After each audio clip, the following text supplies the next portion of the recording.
या गावाशी सरपंच असल्यापासून माझं नातं आहे. प्रत्येक वेळेला या गावामध्ये माझा सन्मान झालेला आहे. पण नुसता नाही तर इथं संस्कार पण माझ्यावर झाले आणि मला ते गाव आज पण आठवतंय आणि पुढं पण आठवत राहील असं माझ्या जीवनावर परिणाम झालाय.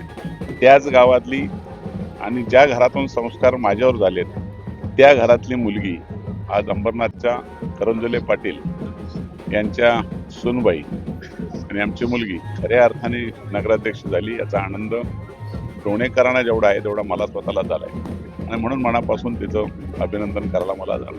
अर्थात आपण भाषणात एक उल्लेख केला महानगरपालिकेचा, वेगवेगळे होणारे एकत्र होणारे आज दोन्ही वेगवेगळ्या होतील आणि दोन्ही चांगल्या महापालिका होतील आणि दोन्ही नगराध्यक्ष महापौर आहेत ना ते आमच्या चांगलं काम होतं. ओके, माझ्याकडे बरोबर तयारी असते. बरं, माझ्या वडिलांची आणि माझी काका, मोठे काका, दादा आम्ही त्यांना म्हणतो, त्यांची खूप जास्त आठवण आली की त्यांच्या संस्कारातूनच आम्ही घडलेलो आहोत. म्हणजे जो आम्हाला वारकरी संप्रदायाचा वारसा मी म्हणते दरवेळेला की त्या वारशातूनच मी आलेली आहे आणि त्यांचे संस्कारच आज तुम्हाला इथे दिसतात.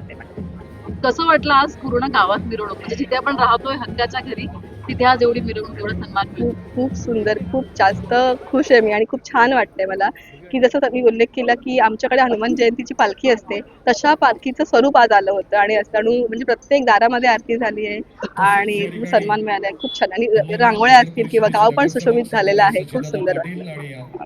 आम्ही शून्यातून वर आलेली माणसं आहेत, त्यामुळं प्रत्येक दऱ्याखोऱ्यातून अगदी खडतर प्रवास केलेला आहे आणि आम्ही 8 वाजता रोज सकाळी 8 वाजता तेजश्री, विश्वजित, अभिजित आम्ही सकाळी बसून आज कसं काय प्रेझेंटेशन करायचं आणि काय करायचं तिला तिची जे ते ब्रीदवाक्य आहे ना खाऊंगी ना खाणे दूंगी और खाया है उसका भी हिसाब लूंगी, त्याच्यामध्ये आम्ही पुरेपूर